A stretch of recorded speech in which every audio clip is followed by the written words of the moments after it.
लाल किताब में एक कंसेप्ट है जेल खाना, दवा खाना, पागल खाना, वर्षफल को लेके। विदेश जाने को लेकर जो लोग 3-3 4-4 साल स्ट्रगल करते हैं, अलग अलग एजेंट्स के पास भी जाते हैं, कि इसमें कुंडली का, ग्रह का कोई प्रभाव होता है या कोई दोष होता है? किस लिए बच्चा विदेश जा रहा है, व्यक्ति क्यों विदेश जा रहा है, उसको लेकर अलग अलग ग्रह देखे जाएंगे। समय का हेर फेर होता है, किसी समय सफलता नहीं मिलती, किसी समय मिल जाती है, लेकिन सफल वही होगा जो मेहनत करेगा।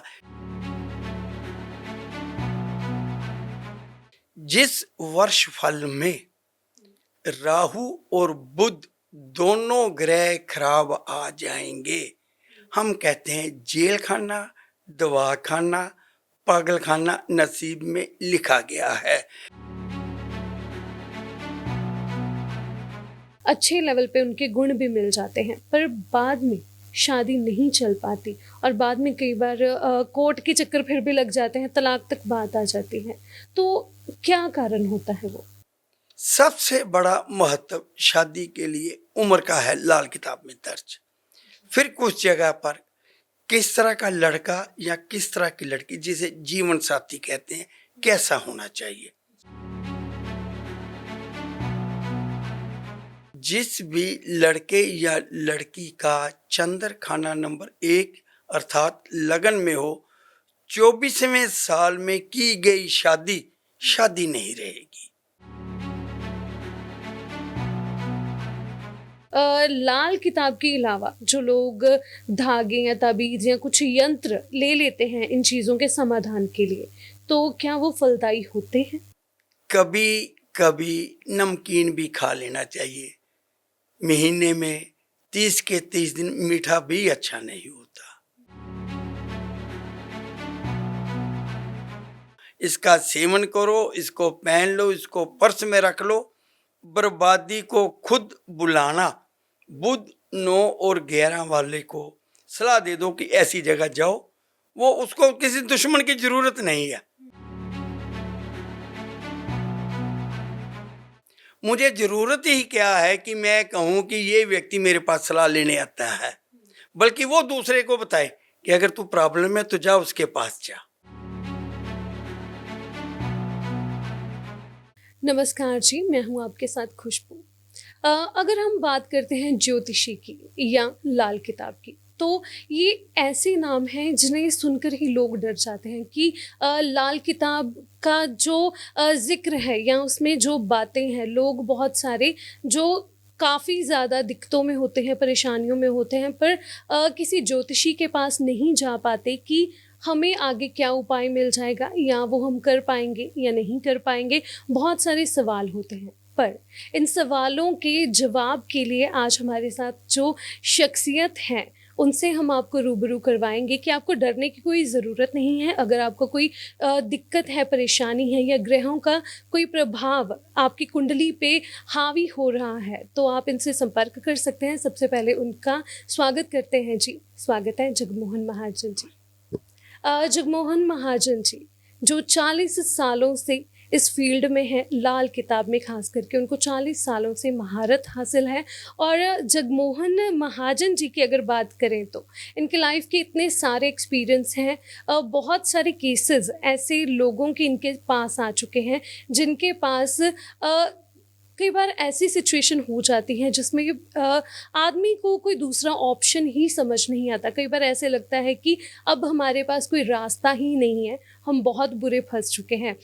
जगमोहन जी, खास करके बहुत सारी दिक्कतें ऐसी होती हैं, चाहे विदेश जाने के लिए लोग जो हैं काफ़ी ज़्यादा स्ट्रगल करते हैं। तो विदेश जाने को लेकर जो लोग 3-3 4-4 साल स्ट्रगल करते हैं, अलग अलग एजेंट्स के पास भी जाते हैं, कि इसमें कुंडली का, ग्रह का कोई प्रभाव होता है या कोई दोष होता है? बिल्कुल। भाई बहनों से दूर विदेश में रहना, परिवार से दूर विदेश में रहना और विदेश में उन्नति हो जाना। बहुत दुनिया, बहुत सारे व्यक्ति, कोई स्टूडेंट वीज़े पे जा रहा है, कोई शादी करवा के जा रहा है, कोई वर्क वीजे पे जा रहा है, और कुछ लोगों के प्रोफाइल इतनी अच्छी होती है कि वो पीआर अप्लाई करके जाते हैं, कुछ लोगों को उनकी कंपनी भेज देती है। किस लिए बच्चा विदेश जा रहा है, व्यक्ति क्यों विदेश जा रहा है, उसको लेकर अलग अलग ग्रह देखे जाएंगे। लेकिन तब्दीली जिस समय व्यक्ति जा रहा है, क्या उस समय की गई तब्दीली, देखिए जैसे कि मैं हमेशा कहता हूं, कोई भी काम है, हर व्यक्ति का हर काम लगभग हो जाता है, लेकिन जिस समय वो काम होता है, क्या वो उस समय किया गया काम शुभ फल देता है। गाड़ी बहुत सारे व्यक्ति लेते हैं, लेकिन कुछ व्यक्तियों की गाड़ी जैसे वो शोरूम से लेके निकलते हैं, रास्ते में ही एक्सीडेंट हो जाता है। मतलब गाड़ी तो ले ली, लेकिन वो गलत समय पे ली गई। और ऐसे ही एक बात मैं आपको बताता हूँ, बहुत प्यारी बात है, आप समझेंगे तो बहुत बढ़िया लगेगी। मेरे पास माँ आती है किसी बच्चे की, बच्चा गलत सोसाइटी में नहीं है, बिल्कुल गलत सोसाइटी में नहीं है, वो उसका एक तरह से फ्यूचर जानने आई है, या उनका ये विचार था कि बच्चे को विदेश भेज दें जी। मेरे पास आए, मैंने जन्म कुंडली देखी बच्चे की, तो सवाल पूछा कि कहिए क्या सवाल है। तो जवाब में वो क्या कहते हैं कि बच्चे को हम विदेश भेजना चाहते हैं, क्या ये विदेश चला जाएगा। तो जब ये ना वही बात कि समय का फेर, विदेश जाना किस समय जाना है, क्या वो सूटेबल था, वो समय सूटेबल नहीं था। हालात वर्षफल हम बोलते हैं उसको, कि वर्षफल में हालात बहुत ज्यादा खराब आ रहे थे।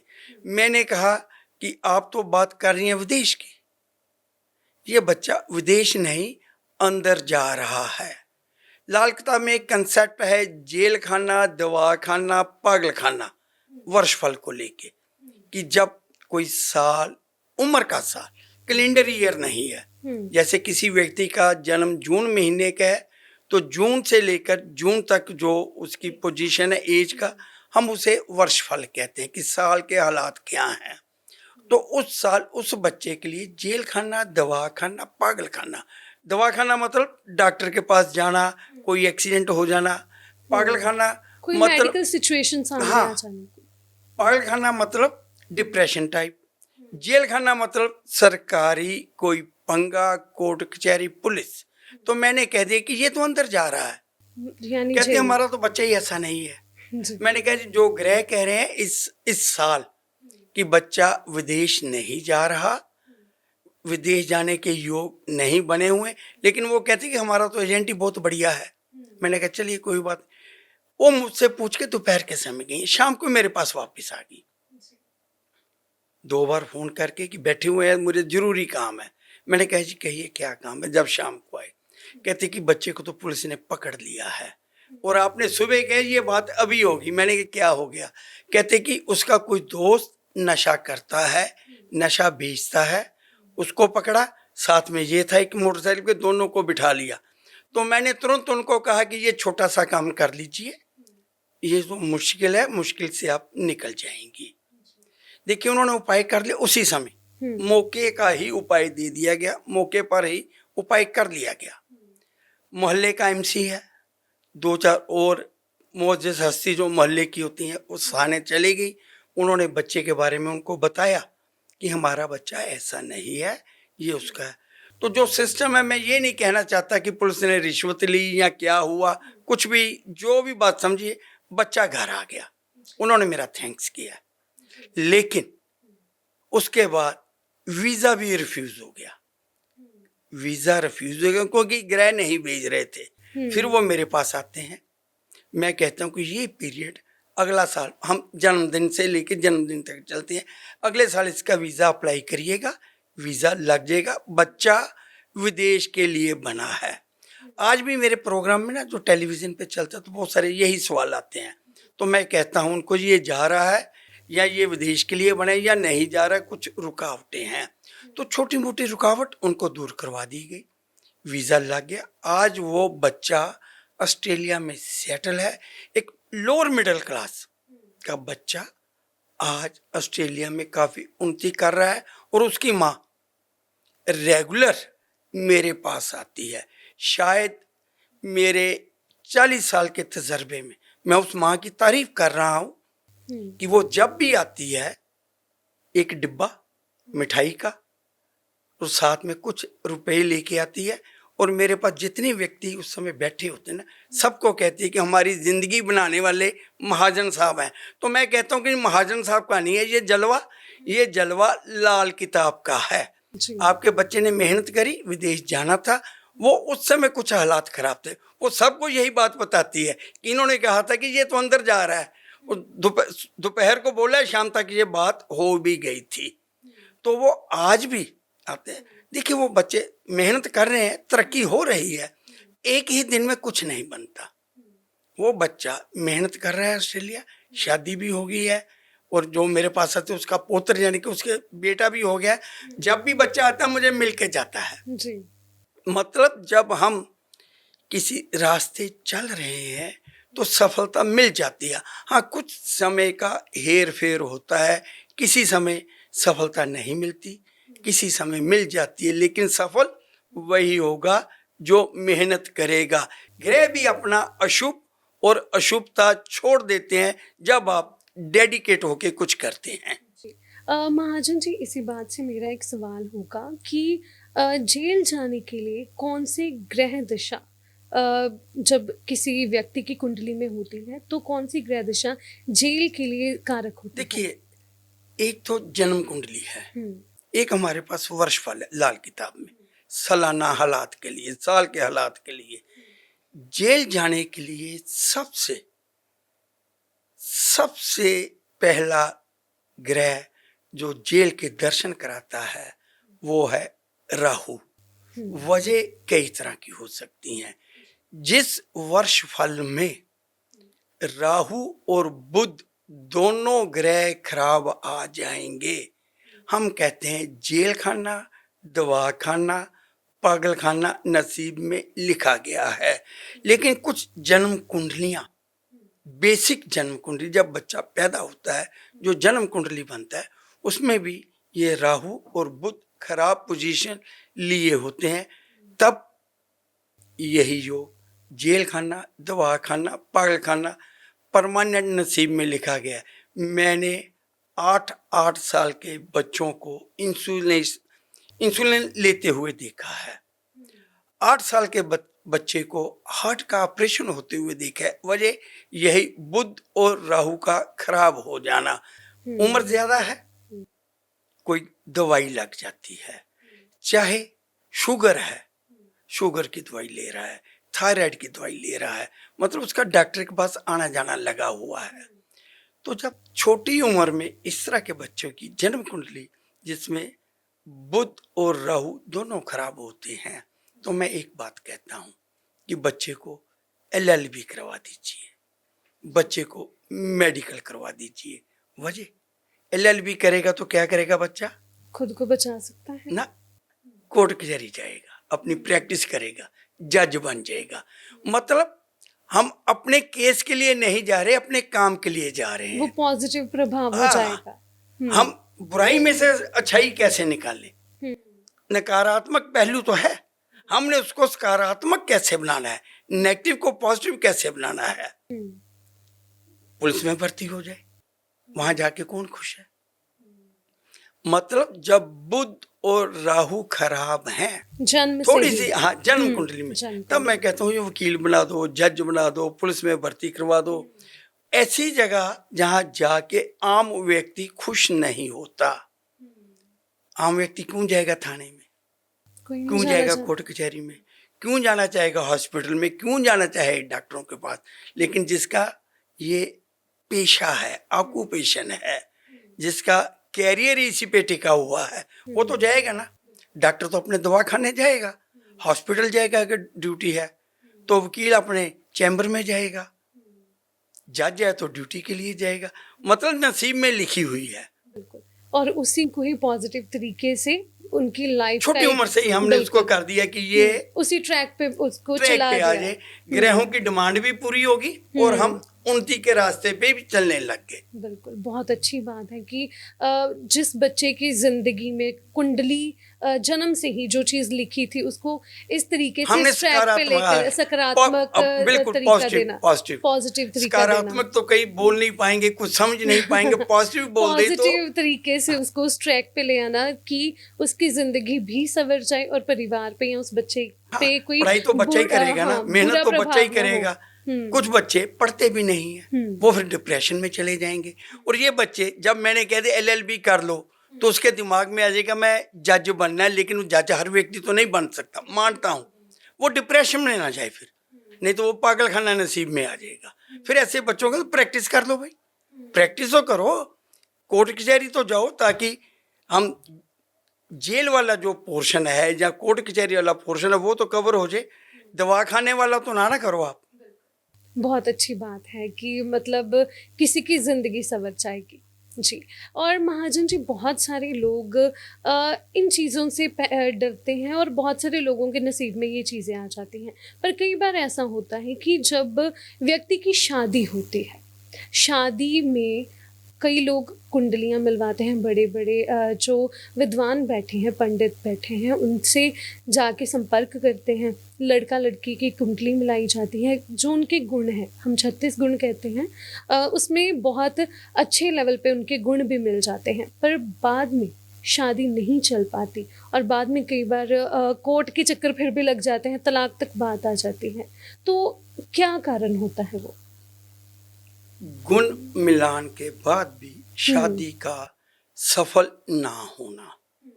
सबसे पहली बात तो ये है कि शादी का सफल होना, मेरे ख्याल से ये टोटली संस्कारों पर निर्भर है।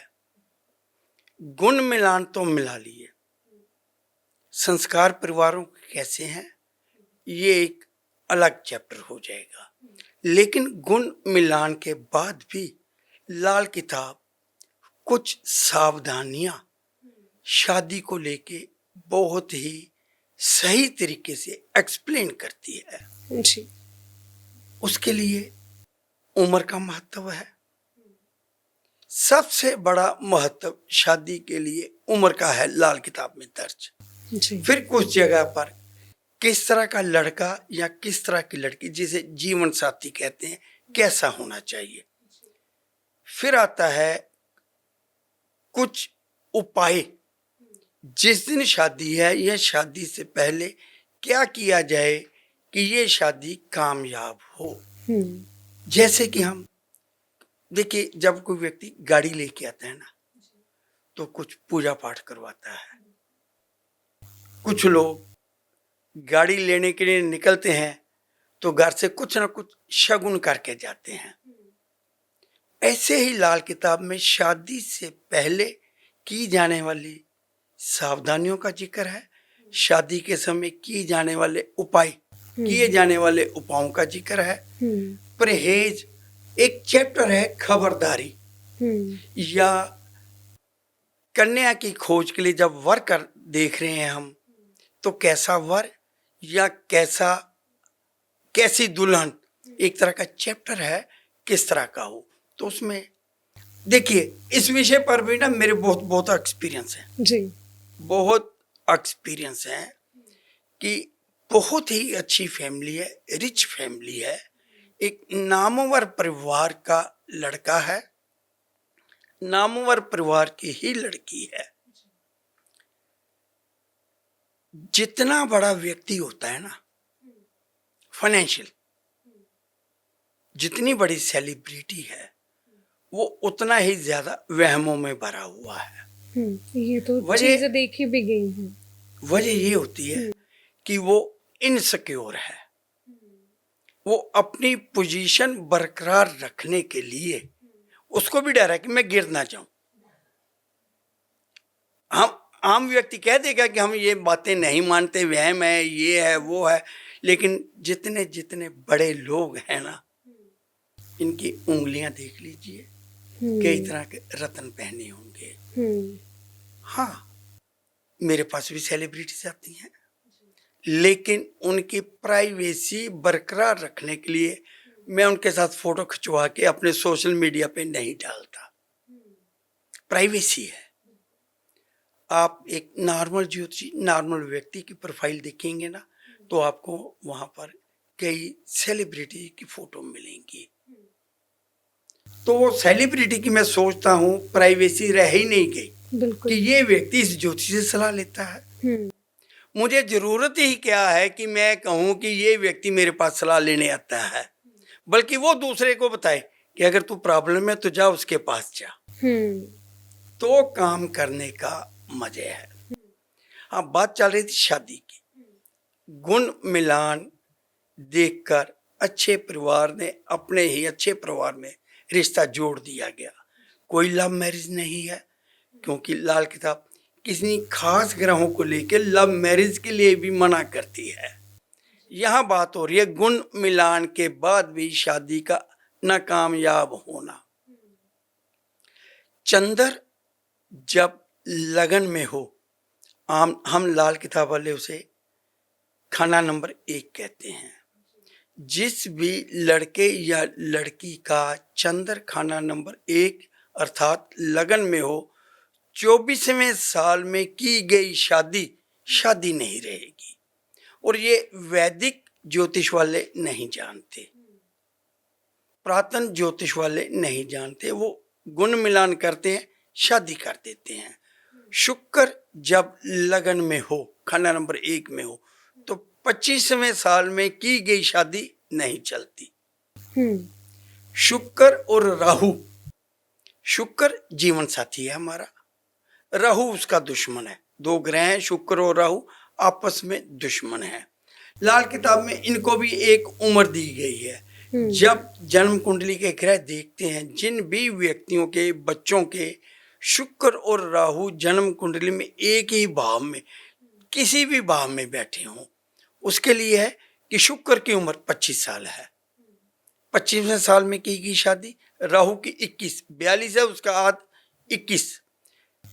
जब भी शुक्र और राहु जिनके एक साथ हैं, 25वें साल में और 21वें साल में शादी की जाएगी, शादी नहीं चलेगी।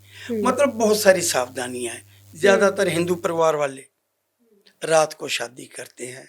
आप आज भी कार्ड देख लीजिए, शादी के कार्ड में लिखा मिलेगा आपको, डोली तारों की छांव में। शादी नहीं चलती। कुछ बच्चों की जिनकी शादी तारों की छांव में होती है, कन्यादान, या डोली तारों की छांव में जाती है, नहीं चलती। जितने मर्जी गुण मिलान हो जाए, और भी बहुत सारे योग हैं। अगर शादी का विषय लेना चाहे ना, तो मेरे ख्याल से मैं 4 घंटे, 5 घंटे, 7 घंटे बोल सकता हूँ। अच्छे परिवार में, अच्छे परिवार द्वारा गुण मिलान करके शादी नहीं चली। मेरे पास आते हैं कि दोनों परिवार अच्छे हैं, दोनों बच्चे अच्छे हैं, अपने अपने घर परिवार में दोनों की रिस्पेक्ट है, लेकिन एडजस्टमेंट लड़के लड़की की नहीं हो रही, लड़की की ससुराल परिवार में नहीं हो रही। क्या हो गया ऐसा? तो मैंने उन्हें कहा कि यही हो गया है, जिन बातों का मैंने आपके साथ जिक्र किया है, कि उस उम्र में शादी कर दी जिस उम्र में शादी के लिए मनाही थी। आप हजारों पंडित ज्योतिषियों के पास चले जाएं, मैं ये नहीं कहता, लेकिन जब तक शादी के लिए इन बातों का ज्ञान नहीं होगा, शादी नहीं चलेगी। हाँ, संस्कार परिवार ने अच्छे दिए, शादी चल गई, तो शादी के बाद सुख, औलाद का सुख नहीं चाहिए। तो ऐसी शादी अगर संस्कारों से चल भी जाती है, तो निकम्मी नाकाबिल औलाद मिलती है। ऐसी औलाद मिलती है जो बाद में बड़े होके ये कह देती कि मुझे पाल के क्या आपने एहसान किया है, या बाप परिवार ये कह देते इससे अच्छा तो था तू होता ही ना, तू होती ही नहीं। मतलब औलाद का सुख नहीं मिलता, शरीर ठीक नहीं रहता, फाइनेंशियल पोजीशन डाउन जाने लग जाती है। जब गलत उम्र, जिस उम्र में शादी की मनाही है, जहां पर शादी करने की मनाही है, वहां शादी कर दी जाए। दिन में तारे दिखा देती है, कई बार दिन में तारे नहीं दिखाती, तो बुढ़ापे में जाकर दिन में तारे देखने को मिलते हैं। जी पंडित जी, आपकी बातों से तो सच्ची डर लग रहा है, इसीलिए हाँ, मुझे ये लगता है डराने वाली बात नहीं है, हम्म, समझाने वाली बात है। मैं हमेशा, शायद मैं अपने लगभग हर कार्यक्रम में, क्योंकि विषय तो यही है ना, विषय तो यही है, आम लोगों से मुश्किलातें तो जुड़े। यही है आम जिंदगी में। हम्म, तो मैं हर बार एक बात कहता हूं कि दो बातों के लिए आपको हमेशा 4-5 विद्वान ज्योतिष से सलाह करनी है, करिए, लेकिन लाल किताब वाले विद्वान ज्योतिष सलाह जरूर करिए। वो दो बातें हैं, एक तो मकान, जब मकान बनाना है, दूसरा जब शादी करनी है। मेरे हर दूसरे तीसरे प्रोग्राम में ये बात आपको सुनने को मिलेगी, ताकि जितने भी लोग हैं वो कुछ अवेयर हो जाएं कि हमने शादी करनी है तो सलाह ले लें। मकान बनाना नींव खुदाई से लेके बना बनाया मकान लेने तक की बात कर रहा हूँ। हम जब मकान की बात करते हैं तो लोग ज़्यादातर ये सोचते हैं कि प्लॉट ले लिया, उस पर मकान बनाना, खरीदना भी, बना बनाया खरीदना भी सलाह लेकर खरीदें, वास्तु के लिए नहीं। क्योंकि जब मकान बनाया जाता है ना, तो ये मान के चलिए 70 से लेकर 80% तक व्यक्ति मकान बनाने के बाद बर्बाद हो जाते हैं, तबाह हो जाते हैं, ग्रोथ खत्म हो जाती है, शरीर खत्म हो जाता है, रिलेशन खत्म हो जाते हैं, बच्चे साथ छोड़ देते हैं।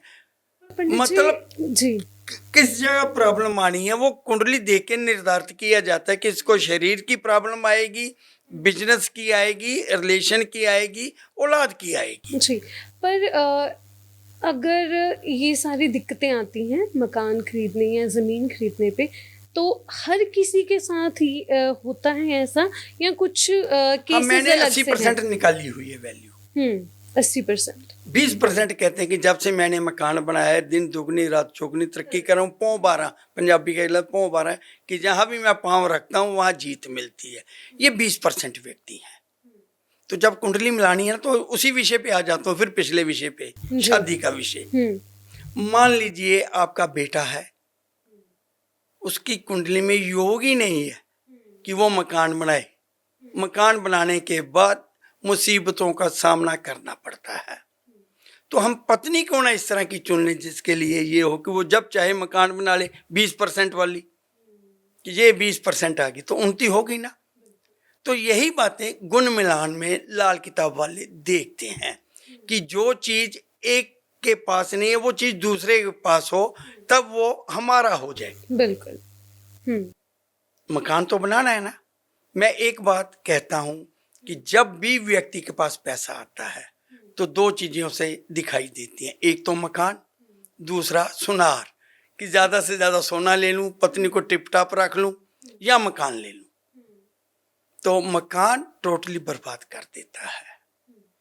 तो हमेशा हमेशा के लिए जिनके बच्चों की शादी नहीं हुई, एक बात गांठ बांध लें कि शादी से पहले किसी लाल किताब वाले ज्योतिषी के पास जाना है तो शादी करनी है। ऐसे ही जब मकान बनाना है, खरीदना है, तब लाल किताब वाले किसी ज्योतिषी के पास जाना है जिसे इस विषय की महारत हासिल हो। आज आप देखें ना, एक नर्सिंग होम है, उसने 20 डॉक्टर रखे हुए हैं, वहाँ आपको हर बीमारी का इलाज या हर बीमारी के लिए ऑपरेशन थिएटर मिलेगा। उसने हार्ट का भी बना रखा है, डेंटल भी है, आई भी है, सब कुछ है। तो ऐसे ही जो ज्योतिषी है ना, जब आप उनका कोई विजिटिंग कार्ड देखते हो ना, उस पर उन्होंने बड़ा कुछ लिखा है। किसी ने वास्तु एक्सपर्ट लिखा हुआ है, वास्तु, रेकी, और भी हजारों तरह का। लेकिन मैं कहता हूँ आपने सिर्फ और सिर्फ लाल किताब के ज्योतिषी का चुनाव करना है।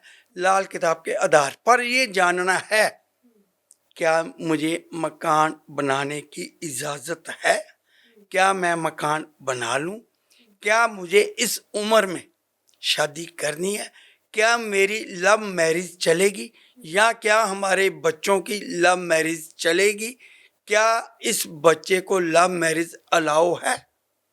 8% बच्चे लव मैरिज के काबिल नहीं है, करते हैं, कामयाब नहीं होती। 92% को लव मैरिज की कोई मनाही नहीं है, 8% को मनाही है सिर्फ। तो जैसे आपने बताया कि मकान जो है बर्बाद कर देता है, बहुत सारे केसेस आपके पास आए हैं। तो बहुत सारे लोग हैं जो मकान बनाते हैं या शादी करते हैं, उसके बाद जब दिक्कतें आती हैं, परेशानियां आती हैं, तो अलग अलग तरीके अपनाते हैं, जिनको नहीं पता कि लाल किताब वाले किसी ज्योतिषी के पास जाके इन चीज़ों को दिखाना है या जानकारी लेनी है, ज्ञान लेना है। तो लोग क्या करते हैं, कई बार ऐसी जगह पे चले जाते हैं जहाँ पे जो धागे होते हैं, ताबीज़ होते हैं, उनको दिए जाते हैं। तो क्या लाल किताब के अलावा जो लोग धागे या ताबीज़ या कुछ यंत्र ले लेते हैं इन चीज़ों के समाधान के लिए, तो क्या वो फलदायी होते हैं? पंजाबी में एक कहावत है, हुँ, किसी को मांस स्वादी, किसी को बादी। हर चीज हर व्यक्ति के लिए नहीं बनी। हर चीज दुनिया में, चाहे कोई भी चीज है, कोई भी ऐसी चीज जिस पे आप, कुछ लोगों को, मैं हमेशा ही एक एग्जांपल देता हूँ, कुछ लोगों को तो गेहूं जिसे हम कनक कहते हैं वो भी सूट नहीं करता। एलर्जी है ना, वीट एलर्जी। वीट एलर्जी है। हुँ, बहुत सारे लोगों को धागा, तवीज, यंत्र बर्बाद कर देता है। मेरे पास एक व्यक्ति आया, बात है 6-7 साल पुरानी होगी, ज्यादा पुरानी बात नहीं है। मैंने कहा धागा, तवीज जिंदगी में भूल कर भी नहीं लेना, इस पीरियड में तो बिल्कुल नहीं लेना। बात आपकी सही है। जब व्यक्ति परेशान है, दुखों से त्रस्त है, कोई रास्ता सुझाई नहीं दे रहा, उसका कोई यार दोस्त, उसका कोई रिश्तेदार, कोई उसको, शुभ चिंतक, कोई भी। हाँ, कोई शुभ चिंतक, हितैषी, जो उसका अपना है, जो उसके दुख दर्द को अपना समझता है। ये नहीं कि वो टेंशन ही लेके गया कि इसको बर्बाद कर दूं। कहीं फिक्र में बता देते हैं हाँ, कि वहां चले जाओ, वहां जाओ, आपका काम बन जाएगा, क्योंकि मरता क्या नहीं करता। ज्योतिषियों के पास जाता है, जब मेरे पास आता है तो उसे रास्ता मिलता ही नहीं, क्योंकि मैं थोड़ा सा मुंह फाटू। हर व्यक्ति अपने मतलब की बात सुनना चाहता है कि मैं जा रहा हूं जगमोहन महाजन के पास, वो तो ये कहेंगे 1 महीने में कर्ज उतर जाएगा। तो मैं कहता हूं कि तेरी तनख्वाह कितनी है? वो कहता है 2 लाख महीने की, अच्छी प्रोफाइल है। कर्ज कितना है जी? 6 करोड़। वो कैसे दे देगा? 80,000 तनख्वाह है, 35 लाख उसने शेयर मार्केट में उड़ा दिए, तो कैसे देगा? तो बात है कि प्रैक्टिकल बनिए। जब आप किसी विद्वान ज्योतिषी के पास जाते हैं तो सरेंडर क्यों नहीं करते, उसके अनुसार क्यों नहीं चलते? अब जिस व्यक्ति की बात मैं कर रहा हूँ वो मेरे पास है, मैं कब भूल कर भी किसी भी हालात में कोई धागा तवीज नहीं लेना। उसके किसी शुभ चिंतक ने, जैसे आपने कहा, शायद बता दिया कि वहां भी जाओ, मेरे मना करने के बावजूद, मेरे मतलब लाल किताब के, क्योंकि लाल किताब में उस ग्रह स्थिति को लिखा गया है कि ऐसा व्यक्ति जब धागा तवीज लेगा तो जड़ से उखड़ जाएगा। मतलब इतनी बुरी बात लिखी गई है, जब जड़ ही नहीं रहेगी तो पेड़ कैसे उस पर ग्रो करेगा? जी। धागा तवीज इतना खराब करता है। महाजन जी, कैसे व्यक्ति को नहीं लेना चाहिए? आप हाँ, ये मैं भी पहले बात सुना तो फिर मैं ग्रह भी बता दूंगा। हुआ क्या, उसने धागा तवीज ले लिया, काम नहीं चलना था, परेशानी उतनी बड़ी नहीं थी जितनी उसने समझ ली थी। एक नॉर्मल व्यक्ति जब काम थोड़ा सा मंदा होता है ना तो घबरा जाता है। तो मैं कहता हूं घबराओ मत, कभी कभी नमकीन भी खा लेना चाहिए। महीने में 30 के 30 दिन मीठा भी अच्छा नहीं होता। कुछ टाइम पीरियड हर व्यक्ति पे आता है। राजे महाराजे, रिचेस्ट पर्सन भी कभी ना कभी उस दौर से गुजरते हैं, लेकिन वो हमें दिखाई नहीं देता, क्योंकि उनमें इतनी काबिलियत है, इतना पैसा है कि वो बुरे समय को भी कुछ समय के लिए टाल सकते हैं, टल जाता है। तो उसको मना किया गया, धागा तवीज नहीं लेना। वो धागा तवीज ले आया, किसी के यहाँ गया, उसने एक मंत्र सा बना के कागज पे दे दिया कि इसको अपने गले में रख लो, ताबीज यंत्र कुछ भी फिर टीवी पे भी देख लिया उसने कि ये यंत्र है जी, आपके काम के लिए, बढ़ोतरी के लिए, बेहतरी के लिए। हम भी आते हैं टीवी पे, किसी और का भी देखा, वो भी मंगा लिया। परेशान व्यक्ति है ना। तो अब होता क्या है, बृहस्पति खाना, सॉरी काट दीजिएगा, बुध खाना नंबर 9, नवम भाव का बुध वर्ष फल में जब 11वें भाव में आता है। वैसे तो मैं बुध जिनका भी 9 और 11 धागा तवीज के लिए मना करता हूं, लेकिन जब 9 का बुध 11वें भाव में आएगा, अगर उस साल धागा तवीज लिया जाएगा तो जड़ से उखड़ जाएगा। उसकी पोजीशन वही थी, धागा ले लिया, तवीज ले लिया, यंत्र ले लिया, गले में रख दिया। जिस काम के लिए आएगा वो काम नहीं चलेगा। आग लग गई उसके टोटली दुकान में या घर दुकान में आग लग गई, जहां उसका माल पड़ा था वहां आग लग गई। एक लेबर, एक तो वो मर गया, दूसरा नुकसान हो गया। और तीसरी सबसे इंटरेस्टिंग बात यह है, इंश्योरेंस वालों ने क्लेम ही नहीं दिया कि ये आग जानबूझ के लगाई गई है। तब का हिलवा 6 साल से वो व्यक्ति सेटल नहीं हो पाया, जड़ से उखड़ गया। कोर्ट कचहरी, इंश्योरेंस, और जो बच्चा, जो लेबर का जिसकी डेथ हुई, उसका केस, क्लेम का केस, वो तब का ऐसा उलझा हुआ है, तब का ऐसा उलझा हुआ है कि मैं कहता हूं कि अब वो पांव पकड़ता है कि महाजन जी मुझे यहां से निकाल दो। मैं कहता हूं आप कैसे निकालूं। कई बार लाखों रुपए के उपाय असर नहीं करते, एक छोटी सी बात मान लेना ही बेहतर होता है। वो कहते हैं आंवले का खाया और बूढ़े का कहा बाद में समझ आता है। तो ये बिल्कुल कहावत वहीं पर हुई कि उस समय उसे लगा कि अगर कोई धागा तवीज आ भी जाएगा तो क्या हो जाएगा। मैं चाहे उसे जितना मर्जी डराता, जितना मर्जी समझाता, उसने समझना ही नहीं था, क्योंकि वो परेशान था। लेकिन जाए यहाँ मर्जी, उस जगह कभी ना जाए बुध 9 और 11 वाला, जहाँ पर धागे, तवीज, यंत्र, मंत्र, विभूति, भस्म दी जाती है कि ये अपने गले में रख लो, इसका सेवन करो, इसको पहन लो, इसको पर्स में रख लो।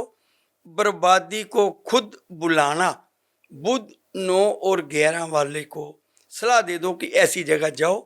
वो, उसको किसी दुश्मन की जरूरत नहीं है, कोई दुश्मन की जरूरत नहीं, उसे यही सलाह दे दो कि चला तेरे को वहां ले जाते हैं, यंत्र मिलता है, बर्बाद अपने आप ही हो जाएगा। कोई जादू टोना नहीं करना, कोई दुश्मनी के लिए कोई रिवॉल्वर लेके आपको जाने की जरूरत नहीं है, वो बर्बाद हो जाएगा।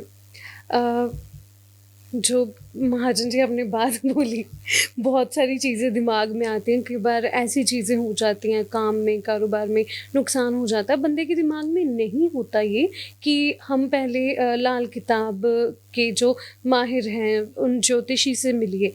तो नहीं, मैं आपकी बात यहाँ पर सहमत नहीं हूँ। नहीं मिलते तो बात दूसरी है, लेकिन वो तो मिला था ना, जिसकी बात मैंने की, जिसकी चर्चा की, वो तो मिला था, उसने माना नहीं। और हर व्यक्ति, देखिए डॉक्टर के पास कब जाता है व्यक्ति, जब बीमारी होती है। तो मेरे पास कब आएगा, तो फिर मानेगा क्यों नहीं कहना। नहीं मानता तो फिर भुगते। और हम ये इसी बात पे तो हम मुंह फट हो जाते हैं ना, इसी बात पे हम मुंह फट हो जाते हैं। सबसे पहले आपको ऑस्ट्रेलिया वाले बच्चे की कहानी सुनाई, माँ ने माना तो वो निकल गई, वो बुरे दौर से निकल गई। वो ना मानती, शाम को मैंने जो उपाय दिया वो ना करती, कोई राजीनामा ही ना होता, पुलिस उसका कहना ही ना मानती, फिर मतलब जब हम सरेंडर कर देते हैं ना किसी विद्वान, जो मैं ये नहीं कहता कि मेरे पास आइए, बिल्कुल नहीं कहता, किसी लाल किताब वाले के पास जाइए, किसी वैदिक ज्योतिषी के पास जाइए, किसी बाबा के पास भी जाते हैं तो आपका फर्ज बनता है कि उसने जो दिया लो, जैसे उसने धागा तवीज दिया उसने लिया, लेकिन उससे पहले ये तो सोचे कि मुझे इस बात के लिए मना किया गया है, सरेंडर तो करना है। जब डॉक्टर ये कहता है कि आपको वीट एलर्जी है तो हमने शादी में जाके जरूर गेहूं वाली कोई चीज खानी है, तो फिर दोष किसका है? बिल्कुल इंसान का। वही जो बात ज्ञान था। वहां भी। पर महाजन जी, मेरा ये एक और सवाल आपकी बात से मेरे मन में है कि कई बार जैसे आपने बोला कि धागा ताबीज या कुछ नहीं लेना, किसी कुछ आपने पर्टिकुलर ग्रह के बारे में बोला, और कुछ लोग जो हैं जो जाते हैं ऐसी जगह पे जिनका उससे उद्धार भी कई लोगों का होता है, तो कुछ मैंने अच्छा तो ये भी कहीं होता है। नहीं होगा कुछ लोगों को ये चीजें सूटेबल नहीं है। तो अभी बंदे को जाना कहाँ चाहिए और कहाँ नहीं जाना चाहिए, नॉर्मल एक इंसान ये मैं इसे कहता हूँ, ये लाख टके का सवाल है। अगर लाख से भी ऊपर कोई टका होता तो उसका सवाल है। कहाँ जाना है? जहां हमारा परिवार जाता है, सिंपल सी बात। जो सदियों से हमारे परिवार के रीति रिवाज हैं, सिर्फ वही गुरु मानना है, उसी पर जाना है। हर व्यक्ति को गुरु बदलने की जरा सी भी परमिशन नहीं है। बृहस्पति खाना नंबर 9, जब गुरु बदलेगा गरीबी घर में डेरा जमा लेगी। गुरु बदलने से जुपिटर 9th हाउस का जब व्यक्ति गुरु बदलेगा। और एक आपको इंटरेस्टिंग बात बताता हूँ, देखिए आपने मुझे हिला दिया है कि बृहस्पति 9 वाला गुरु जब भी बदलेगा तो लाल किताब में लिखा है कि इसकी वजह गरीबी नहीं होगी, कि मेरे पास कुछ भी नहीं है तो मैं इस गुरु के पास जा रहा हूँ, वहां नहीं मिला तो मैं उस गुरु के पास जा रहा हूँ, वहां कुछ नहीं मिल रहा। गुरु बदलने की वजह गरीबी नहीं होगी। तो क्या होगा? मेरे दोस्त, यानी जिसके बृहस्पति 9 है, उसके दोस्त कहेंगे चला वहां चलते हैं, वो उसी को फॉलो करना शुरू कर देगा। पत्नी किसी दूसरे परिवार से आई, दूसरे गुरु को मानती है, उसने अपने पति को कहा चलो जी वहां चलते हैं, उसे नहीं पता कि उसका बृहस्पति 9 है। पत्नी के पीछे लग के वो दूसरे गुरु को फॉलो करना शुरू कर दिया। धीरे धीरे स्नेह काम कम होना शुरू हो गया। गरीबी ने ऐसा डेरा जमाना है घर में, गरीबी निकलेगी नहीं। जब बृहस्पति 9 वाला गुरु बदल लेगा, धर्म बदल लेगा। या धर्म की भी बात है, जब गुरु बदला या धर्म बदला, नहीं मैं हिंदू हूं, मेरा परिवार समझिए, मेरा परिवार मान लीजिए वैष्णो देवी जाता है, हम जो चीज चाहिए हम वैष्णो देवी से मांग लेते हैं, तो उस परिवार में शादी हो जाती है जो किसी और महापुरुष को कह दीजिए। आज हजारों गुरु हैं, प्रोफेशन है। मैं दुकानदारी कहता हूँ, मैं किसी पे उंगली नहीं करना चाहता, 2-4 सच्चे भी हो सकते हैं। पत्नी के पीछे लग के वहां जाना शुरू कर दिया। अब मुझे जो चीज चाहिए माता वैष्णो देवी से तो नहीं मांग रहा, वही गुरु के आगे अरदास लगा रहा हूँ, या जहाँ पत्नी लेके गई है। हाँ, पत्नी के परिवार को वहां से बहुत कुछ मिल गया होगा, लेकिन जब गुरु 9 वाला गुरु बदलेगा, धर्म बदलेगा, तो पंजाबी जी कहावत है कि फट्टी पोछ जानी है। तो दिन ब दिन गरीबी की तरफ वो बढ़ता ही जाएगा। समझ ही नहीं आएगी कि गरीबी की वजह क्या है। बिल्कुल, क्योंकि आजकल बहुत सारे महाजन जी ऐसे केसेस हैं कि लोगों को मैनिपुलेट इस हिसाब से कर रहे हैं। सोशल मीडिया है ना। हाँ। एक गुरु आ गया, उसकी रीलें वायरल हो रही हैं, तो हर व्यक्ति वहां जाना शुरू कर दिया। मैनिपुलेशन हो जाती है। हर व्यक्ति वहां जा रहा है, लेकिन हर व्यक्ति प्राप्त नहीं कर रहा। जाओ, फॉलोअर ना बनो, पिकनिक के लिए चले जाओ। गुरु 9 वाले को जाना चाहिए, मैं ये नहीं कहता कि नहीं जाना, फॉलो नहीं करना, वहां पूरी तरह से उसका नहीं हो जाना कि जो चीज चाहिए वहीं अर्जी लगा दो। जो अपने कुल देवी देवता हैं, कुल देवी देवता जहाँ परिवार वाले शुरू से जा रहे हैं, तो उनको ही मानना चाहिए, उनको ही हर व्यक्ति को चाहिए। मैं कहता हूँ हर व्यक्ति को चाहिए, हर व्यक्ति को। और खास करके औरतों को भी मैं ये कहता हूँ कि आप जिस परिवार में आई हैं, मायके परिवार का गुरु मायके में छोड़ आइए, मायके का धर्म मायके छोड़ आइए। जिस परिवार में आप जा रही हैं उनका कौन गुरु है, वो किसको मानते हैं, कहाँ वो किसको फॉलो करते हैं, आप भी उसी को फॉलो करो।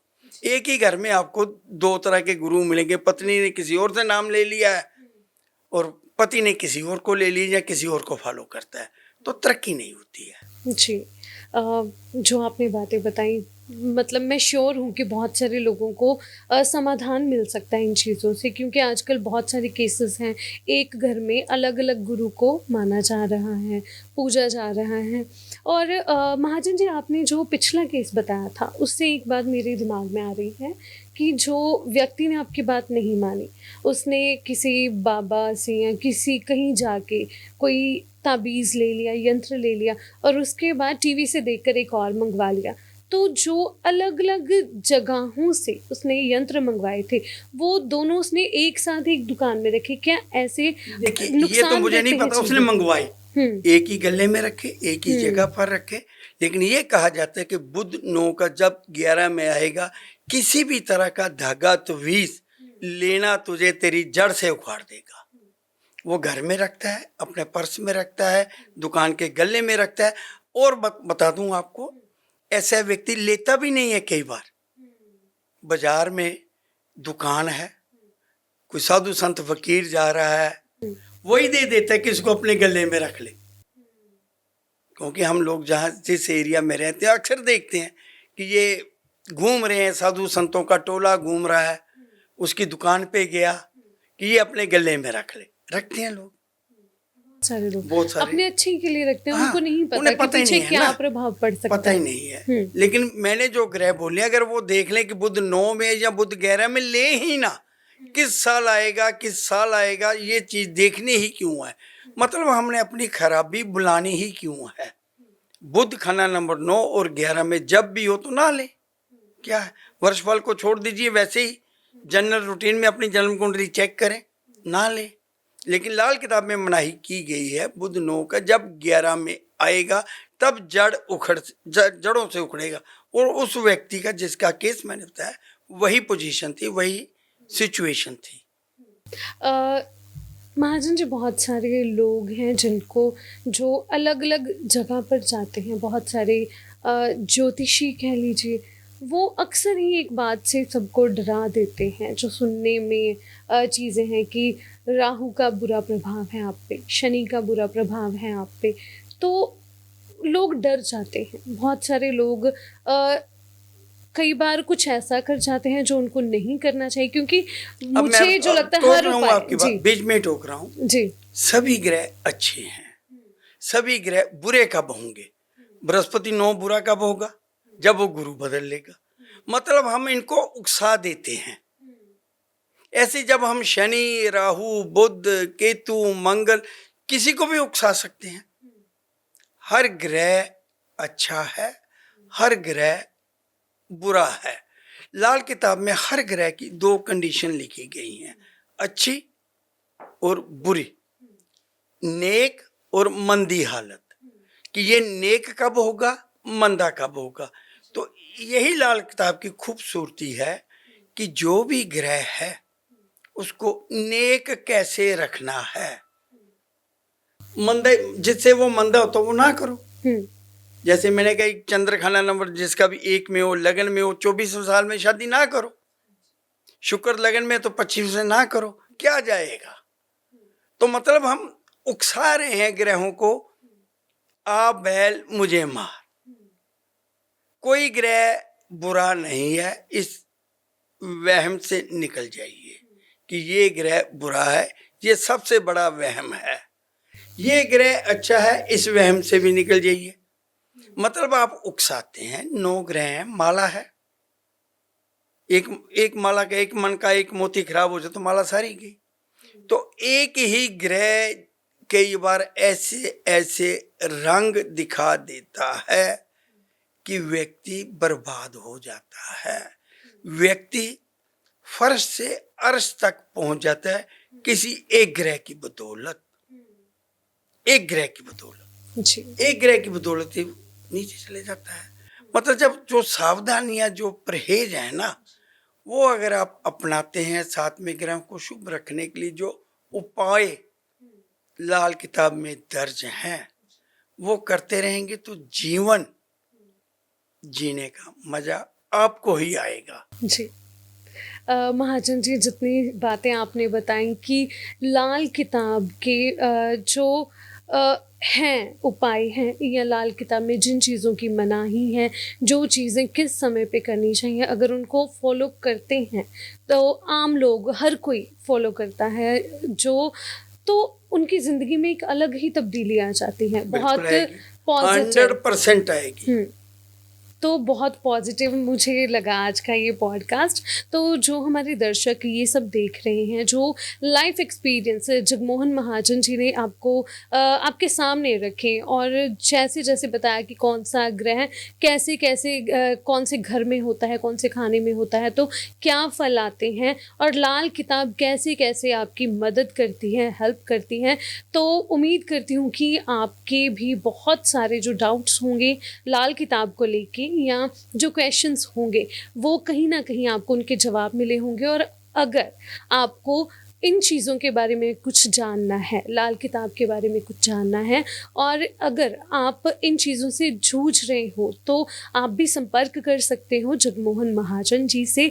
तो उम्मीद करती हूँ कि जो जगमोहन जी ने अपने लाइफ एक्सपीरियंस बताए कि कैसे कैसे लोगों का भला हुआ है सही जानकारी से, तो आपको भी वैसे ही सही जानकारी मिले। उम्मीद करते हैं कि ये जो आज डिस्कशन की है, सब जो टॉपिक्स इसमें लिए हैं, उससे आपको भी कहीं ना कहीं जो किसी ना किसी प्रॉब्लम का सल्यूशन ज़रूर मिला होगा।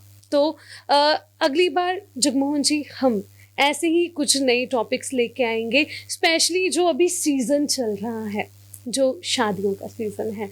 तो बेसिकली मैं चाहती हूँ कि अगला पॉडकास्ट हम मैरिजेस को लेके, शादी को लेके, शादी को लेके, चाहे अपनी कास्ट में, एक कास्ट में हो, इंटर कास्ट हो, या कोई बहुत ग्रहों सारे के योग प्रभाव हैं, से। बहुत जी। सारे ग्रहों का है। हम्म। वो मैं कोशिश करूंगा कि जितना ज्यादा से ज्यादा दे सकूं, क्योंकि मैं किताब लेके तो बैठूंगा नहीं। और हर ग्रह की ये समझिए कि लाल किताब 1952, 1200 पेज समझिए, 1178-80 पेज हैं। तो उसमें से हर पेज पे, हर दूसरे पेज पे शादी को लेके जिक्र तो है, लेकिन अगर उसको एक जगह रखना है तो जितना रखा जाएगा, वो मेरा अगला पॉडकास्ट आपके काम आ सकता है। कि उसमें मैं कोशिश करूंगा कि ज्यादा से ज्यादा ग्रहों के बारे में, शादी के बारे में, उपायों का जिक्र नहीं करूंगा कि ये उपाय करेंगे तो लाभ होगा, वो नहीं करूंगा। उपाय जानने के लिए आपको आना ही पड़ेगा। ये बता दिया जाएगा कि अगर इस घर में ये ग्रह, तो बिना उपाय के शादी ना की जाए, बिना उपाय के शादी ना की जाए। तो उपाय वो क्या है, वो जानने के लिए आप किसी विद्वान ज्योतिषी लाल किताब का जो है उससे संपर्क करिए। आपके नज़दीक बहुत सारे होंगे, मुझसे कर लीजिएगा। ये आप पर डिपेंड है, मैं आप पर छोड़ता हूँ कि जो शादी उपाय मांगती है, उसका उपाय आपने जानने के लिए मेरे से संपर्क करना है, या अपने नज़दीकी लाल किताब वाले से। ये आप पे है, जिस पर आपको भरोसा हो, जिस पर यकीन हो, वहां जाइएगा। लेकिन जो सावधानी, जो उपाय वो ज्योतिषी बताएगा या मैं बताऊंगा, करिएगा जरूर, ताकि शादी के बाद जीवन जीने का एक लाइफ ना चेंज होती है, लड़की की, लड़के की भी होती है। तो वो शादी के बाद की जिंदगी खुशगवार रहे, उसके सुझाव जरूर दूंगा, और जो सावधानी है जरूर बताऊंगा। सो जैसे जगमोहन जी ने पहले ही बताया कि आपको जानकारी जितनी दे सके ज़्यादा से ज़्यादा शादी को लेकर, ग्रहों की जो चाल है, उस समय जो योग होंगे, उसको लेकर आपको सब बताया जाएगा जो लाल किताब में है। क्लियर जो चीज़ें होंगी वो आपको बताई जाएंगी। तो इस पॉडकास्ट के बाद जो ये पॉडकास्ट आएगा, वो बहुत सारे लोगों की ज़रूरत कह सकते हैं उसके लिए होगा। तो आप ज़रूर बने रहें, और ऐसे ही हम नए नए पॉडकास्ट लेके आपके साथ आपके सामने आते रहेंगे। और आखिर में लाल किताब से डरने की ज़रूरत नहीं है, क्योंकि बहुत सारी ऐसी चीज़ें हैं जो आपके लिए ही हैं और आपकी समस्या का हल उनसे मिल सकता है। तो इसके साथ ही अब हम इजाज़त लेते हैं, फिर मिलेंगे नए पॉडकास्ट के साथ। जी।